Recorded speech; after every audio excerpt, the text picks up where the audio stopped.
Hello and welcome to Current News. My name is Neel. In this special segment, we will discuss news which is important from the perspective of your exam. The bulletin of the last whole week, which might echo in your question paper in the examination hall. Let's begin with the headlines. Supreme Court upholds National Medical Commission regulations. These regulations pertain to practicing medicine in India after getting a medical degree from foreign institutions. These regulations were challenged in the Supreme Court. National Data Governance Framework Policy Draft released. It aims at modernizing data collection and promoting the startup ecosystem. The policy also emphasizes on non-personal data sharing. Andhra Pradesh's distinguished Kalamkari art struggling for survival. Shortage in supply of black jaggery used in Kalamkari art. Government incarcerated several black jaggery traders. National Facility for Gene Function in Health and Disease inaugurated at Pune. It aims at creating animal models in India. It will also aid in gathering new information in the medicine sector. And Chhattisgarh government fosters the rights of forest dwellers. Community forest resource rights of tribal groups recognized. Chhattisgarh became the second Indian state to recognize the community forest resource rights. Now let's begin with news of the week. In a recent verdict, the Supreme Court upheld the National Medical Commission's regulations for foreign medical graduates. These regulations prescribe certain strictures before foreign medical graduates can practice in India. The regulations had in the recent past been a point of debate with relation to Indian students who were forced to return due to the Ukraine crisis. It is worth mentioning that these regulations are National Medical Commission Foreign Medical Graduate Licentiate Regulations 2021 and National Medical Commission Compulsory Rotating Medical Internship Regulations 2021. Under the National Medical Commission Regulations 2021, foreign medical graduates are required to undergo a medical course of at least 54 months in a foreign medical institution and an internship for a minimum period of 12 months in the same medical institutions. Furthermore, they are required to register with the professional regulatory body competent to grant license in the same foreign country. Then they have to go through a supervised 12-month internship in India by applying to the National Medical Commission. National Medical Commission Regulations 2021 provide for stringent conditions of internship in India for foreign medical graduates. Both these regulations were challenged by filing an appeal in the Supreme Court. The appellant had argued that both these regulations put a heavy and arbitrary burden on students who wish to pursue medical studies from foreign institutions. Moreover, both these regulations also violate the right to health of the public and right of profession of the students. However, the apex court did not agree with the appellant's argument and dismissed his appeal. The court held that these regulations neither infringe upon the fundamental rights of professionals under Article 19(1)(g) of the Constitution nor infringe upon the fundamental rights of public under Article 21. Rather, both these regulations merely lay down the minimum standards to be met by students who wish to practice medicine in India after pursuing medical studies in foreign institutions. The Ministry of Electronics and Information Technology has floated a fresh draft policy regarding data accessibility. It is named as National Data Governance Framework Policy. The new draft is replacement of the now scrapped Data Accessibility Policy. Among the stated objectives of the policy are to modernize the government's data collection with an aim to improve governance, to enable an artificial intelligence or AI, and to facilitate data-led research and startup ecosystem in the country. Also, the draft proposes that private companies be encouraged to share non-personal data with startups and Indian researchers. In fact, the new draft places significant focus on sharing non-personal data. To do so, it calls for the creation of an India Datasets program. It will consist of non-personal and anonymized datasets from central government entities that have collected data from Indian citizens or those in India. Private companies will also be encouraged to share such data. In its most basic form, non-personal data is any set of data which does not contain personally identifiable information. This in essence means that no individual or living person can be identified by looking at such data. It is worth mentioning that the push to harness non-personal data was first proposed by Infosys co-founder Chris Gopalakrishnan. Besides, the draft also calls for creation of an India Data Management Office or IDMO, which will be in charge of designing and managing the India Datasets platform. In addition, the IDMO will prescribe rules and standards, including anonymization standards for government and private entities. According to the draft, for purposes of safety and trust, any personal data sharing by any entity can only be via platforms designated and authorized by IDMO. The Ministry of Electronics and Information Technology recently withdrew an advisory issued by UIDAI, that is, Unique Identification Authority of India. This advisory was issued last week by Bengaluru Regional Office of UIDAI. This advisory cautioned people not to share a photocopy of Aadhaar Card with entities such as hotels and cinema halls, owing to the possibility of misuse. In fact, this advisory stated that only those organizations that have obtained a user license from UIDAI can use Aadhaar for establishing the identity of a person. Unlicensed private entities are not permitted to collect or keep copies of Aadhaar Card. It is an offence under Aadhaar Act 2016. This advisory mentioned that if any private entity demands Aadhaar Card or photocopies of Aadhaar Card, then first of all, it should prove that it possesses a valid user license from UIDAI. Furthermore, it was suggested to use a masked Aadhaar which displays only the last 4 digits of the Aadhaar number. However, now the Ministry of Electronics and Information Technology has withdrawn this advisory with immediate effect, considering the possibility of it being misinterpreted. The ministry also advised the Aadhaar holders to exercise normal prudence in using and sharing their Aadhaar details. Besides, the ministry has also stated that Aadhaar identity authentication ecosystem has provided adequate features for protecting and safeguarding the identity and privacy of Aadhaar holders. It is worth mentioning that in 2018, the Supreme Court had struck down Section 57 of the Aadhaar Act, citing it as unconstitutional as it essentially allowed private entities to collect citizens' Aadhaar details. However, a few months later, the centre issued the Aadhaar and Other Laws Amendment Ordinance 2019, which allowed banks and telecom operators to collect Aadhaar details as proof of identity. The famous Kalamkari art is struggling for survival in Andhra Pradesh owing to the absence of black jaggery in the market. Pedana and Machilipatnam towns in Andhra Pradesh are likely to be worst affected.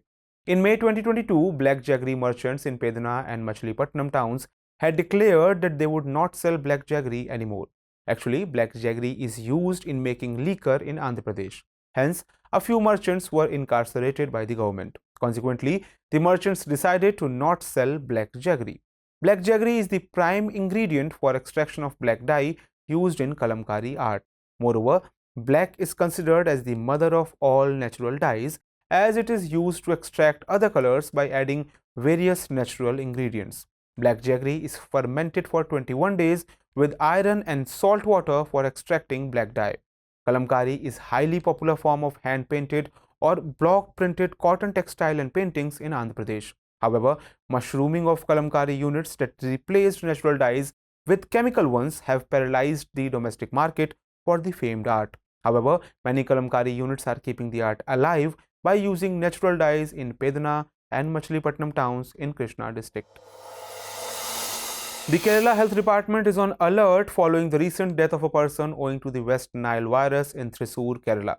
Earlier, a 6-year-old child had also died in Malappuram district, Kerala in 2019 due to the same infection. However, the virus was first reported in the state in Alappuzha in 2006.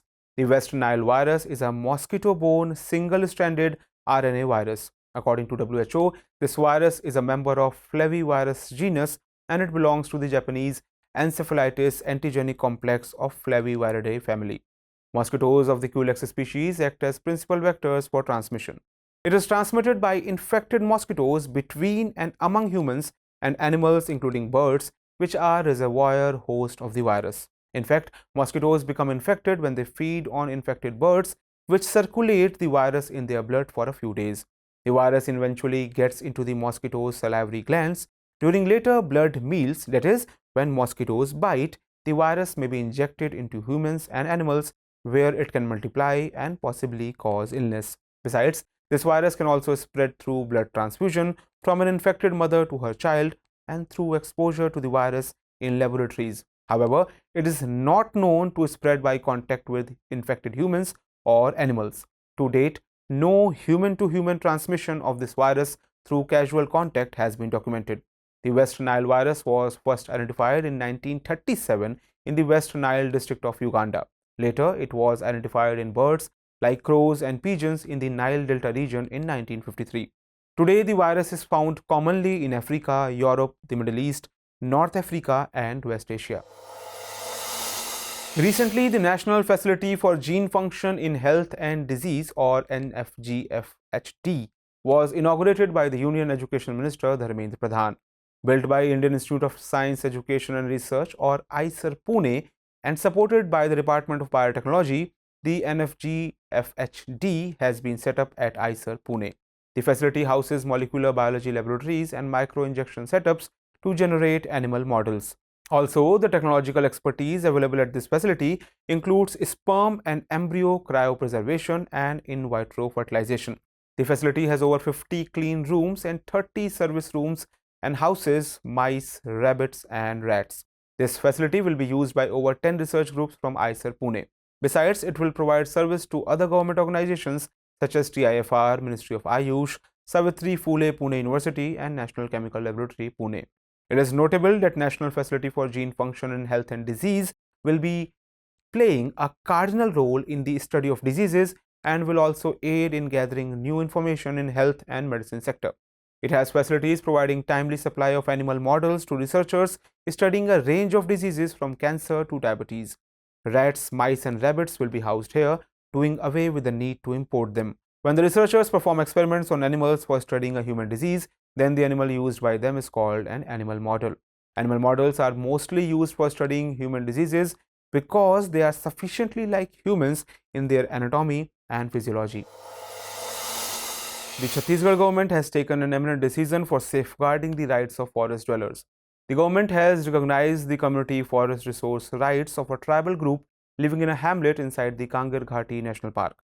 Kangar Ghati National Park is located in Bastar district, Chhattisgarh. Chhattisgarh has become the second state in India after Odisha to recognize community forest resource rights of a village inside a national park. It is noteworthy that grant of the community forest resource rights allows the community to formulate rules for forest use by itself and others. It also underlines the integral role that forest dwellers play in sustainability of forests and in conservation of biodiversity. The community forest resource area is the common forest land that has been traditionally protected and conserved for sustainable use by a particular community. Moreover, the community uses it to access resources available within the traditional and customary boundary of the village. Community forest resource area may include forest of any category, reserve forest, protected forest, sanctuary, and national parks, etc. Each community forest resource area has customary boundary with identifiable landmarks recognized by the community and its neighboring villages. The community forest resource rights are recognized under the Scheduled Tribes and Other Traditional Forest Dwellers Act 2006 or the Forest Rights Act.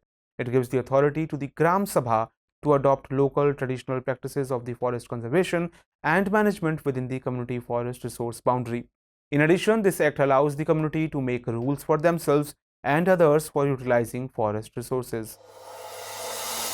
Recently, UNICEF published a report on child health. This report is titled Innocenti Report Card 17, Places and Spaces, Environment and Children's Well-Being. This report claims that 1 in 4 deaths of children below 5 globally could be averted by improving environmental factors such as air, water, etc. This report is based on environmental assessment of 43 countries from the OECD and the European Union. In assessment, it deployed indicators such as harmful pollutants, access to light, green spaces and safe roads, resource consumption, e-waste dumping, and climate crisis.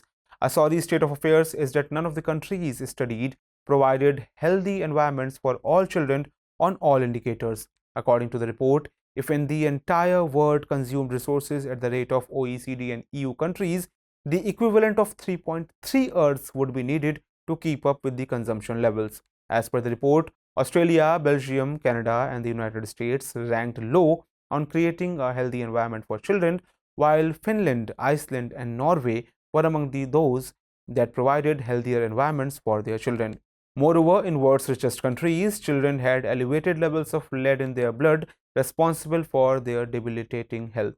According to the report, there were about 8.8 million premature deaths in 2015.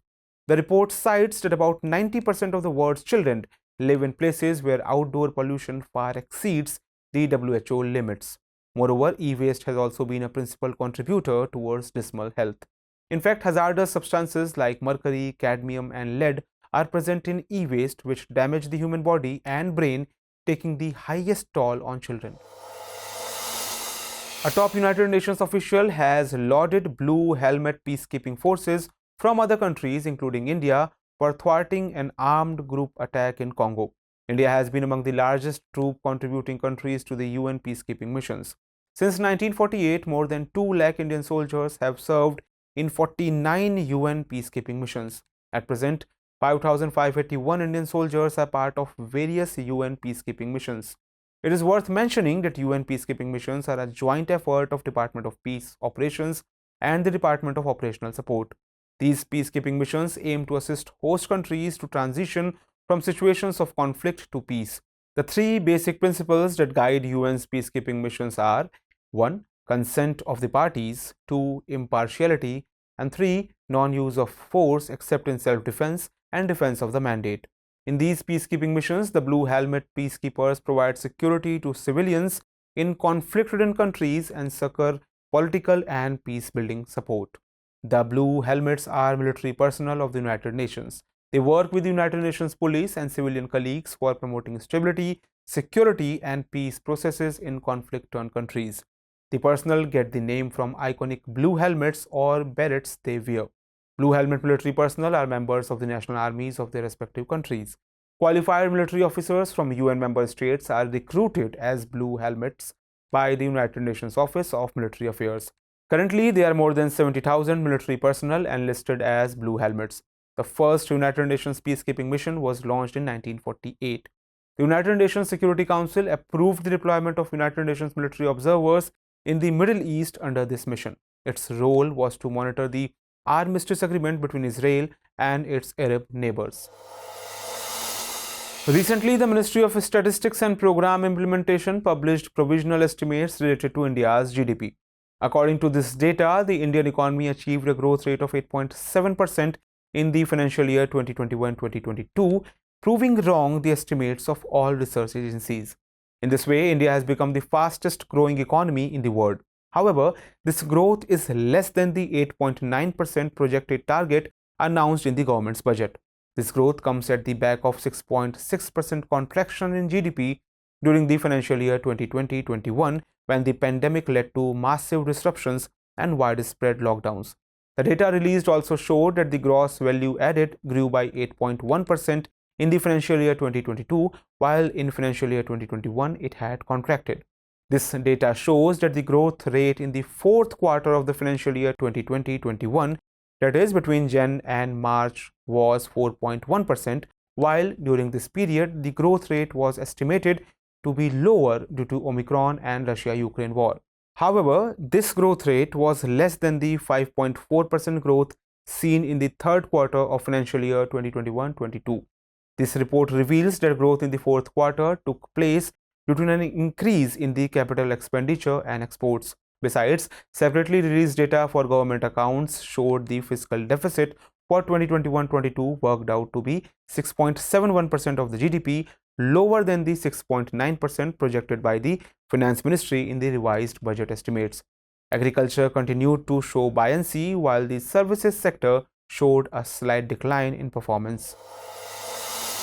Hitherto, several reports have been published regarding the COVID-19 pandemic and its dire repercussions. But the recent Asian Development Bank report has reckoned appalling statistics for India and the world. The report is titled Potential Economic Impact of COVID-19 Related School Closures. The report reveals that Indian economy is likely to witness highest decline in South Asia due to the pandemic. School closures and learning losses for the young owing to the pandemic are responsible for the same. As per the report, India is one of the countries with the longest school closures during the COVID-19 pandemic. Consequently, there could be a $10 billion dent in Indian economy in 2023 and nearly $99 billion by 2030.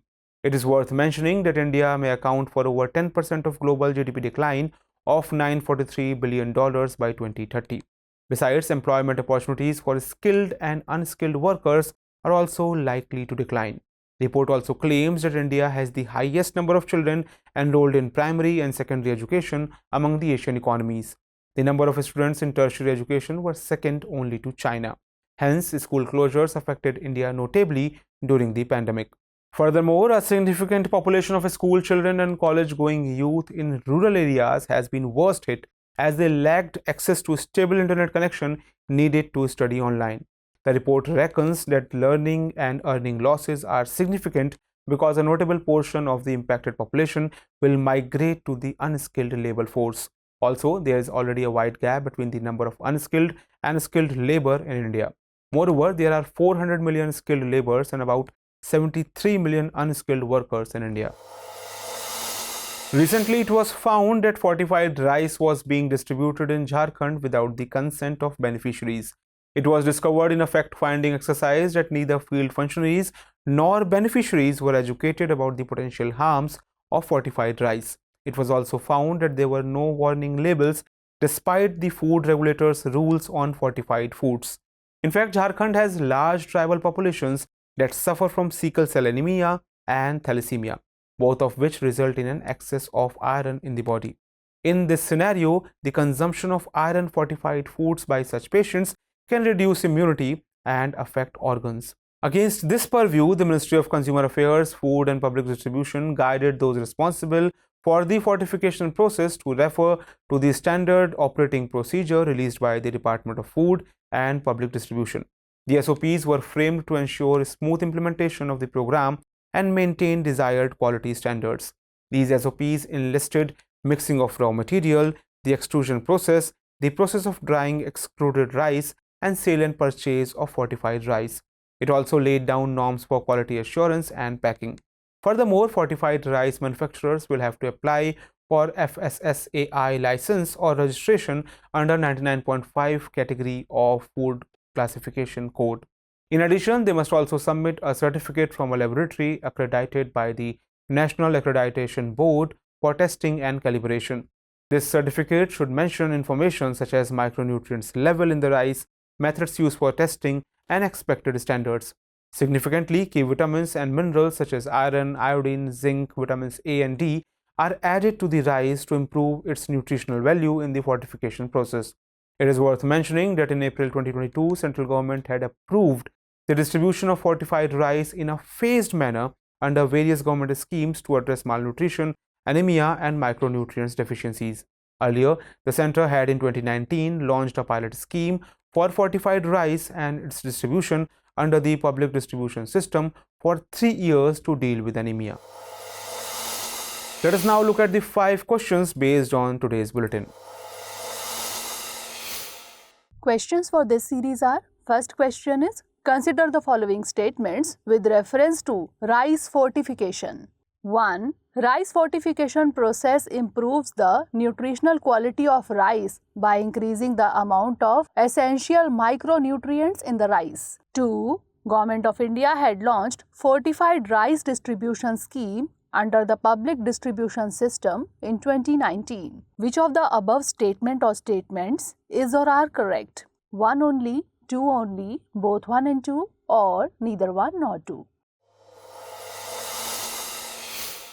Next question is, consider the following statements with reference to the West Nile virus. 1. West Nile virus was first identified in the West Nile district of Uganda in 1937. 2. West Nile virus is a single-stranded RNA virus. 3. Mosquitoes of Culex species act as a major carrier for this virus. Which of the above statement or statements is or are correct? 3 only, 1 only, 1 and 3 only, or 1, 2 and 3? Next question is, consider the following statements.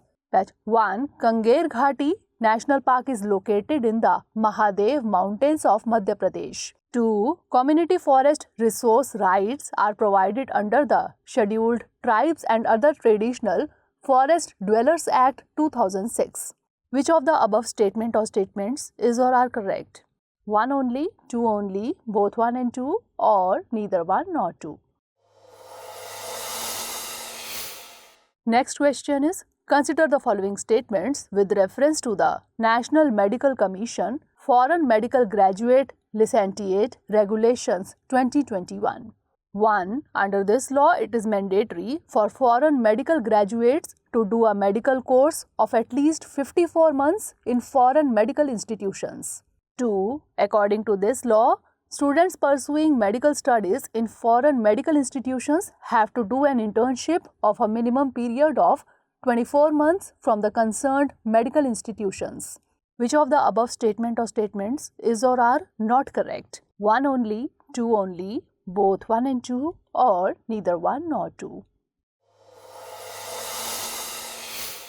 Last question is, consider the following statements. 1. The famous Kalamkari art is only associated with Pedana and Machilipatnam towns located in Andhra Pradesh. 2. Mainly natural black color is used for making the Kalamkari art. 3. Black jaggery is used to make the natural black color needed for the Kalamkari art. Which of the above statement or statements is or are not correct? 2 and 3 only, 3 only, 1 only, or none of the above?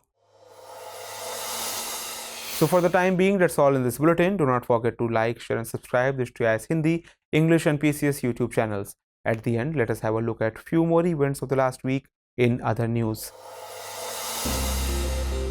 Prime Minister Narendra Modi has recently stated that India has reached the historical figure of 100 unicorns with a value of more than $300 billion. The term unicorn is used for a private startup company whose value is more than $1 billion. This term is commonly used in the venture capital market. Prime Minister Narendra Modi recently inaugurated nano liquid urea plant at Kalol IFCO plant located in Gandhinagar. This is India's first nano urea plant. Moreover, this plant can produce 1.5 lakh bottles per day. India has covered about 50% of rural households in the country under the Har Ghar Jal project. This project aimed at providing safe drinking water to the people at the national level. Goa, Telangana, Andaman and Nicobar Islands, Dadra and Nagar Haveli, Daman and Diu, Puducherry and Haryana have already achieved the target of 100% household connections. Moreover, Punjab, Gujarat, Himachal Pradesh and Bihar have covered up to 90% population. Har Ghar Jal is a flagship project of the Government of India, which is being implemented by the Ministry of Jal Shakti in collaboration with the states and union territories under the Jal Jeevan Mission. It aims at providing tap connection to every rural household by 2024. Kerala is equipping cattle with radio frequency identification, that is RFID microchips. It aims at creating a database of Kerala state animals and improving their traceability. At present, this project has been implemented on a pilot basis. The purpose of radio tagging of cattle is to use this collected data for data analysis, breeding management, pedigree records, e-veterinary service, etc. Indian Naval Service ship INS Nirdeshak was launched on 26 May 2022 at Kattupalli, Chennai. INS Nirdeshak is the second of the 4 service ship projects being undertaken by Garden Reach Shipbuilders and Engineers Naval Service ship. This ship has been manufactured in collaboration with L&T Shipbuilding on a public-private partnership model. Recently, the Chhattisgarh government got caught in controversies for granting permission to mine coals in Hasdeo Arant Forest. Hasdeo Arant Forest is an area located in the northern part of Chhattisgarh, where there are abundant deposits of coal along with biodiversity. Hasdev River, a tributary of Mahanadi, flows through this area. The work on the new Pamban Bridge project is in full swing in Tamil Nadu. As per the Ministry of Railways, this new Pamban Bridge will be 3 meters higher than the old bridge. Besides, train will be able to run at a speed of 80 km per hour on the new Pamban Bridge. The speciality of this bridge is that vertical lift system has been used in it. Thus, it will be India's first vertical lift railway sea bridge. Due to this vertical lift system, the central portions of the bridge will be raised like a lift and the ships will to pass through it. Recently, the MeitY Express running between India and Bangladesh was flagged off. It is the third train running between India and Bangladesh. It will connect New Jalpaiguri in West Bengal, India with Dhaka, the capital of Bangladesh. May 28th was celebrated as Amnesty International Day. Amnesty International was founded in London by Peter Benson on 28th May 1961. It is a non-governmental organization that works to prevent human rights abuses and protect human rights on a global scale. Recently, the International Day of United Nations Peacekeepers was celebrated. This day is celebrated every year on 29th May. This day is celebrated for remembering and paying tribute to the soldiers who died for the establishment of peace. International Day of United Nations Peacekeepers was celebrated for the first time in 2003.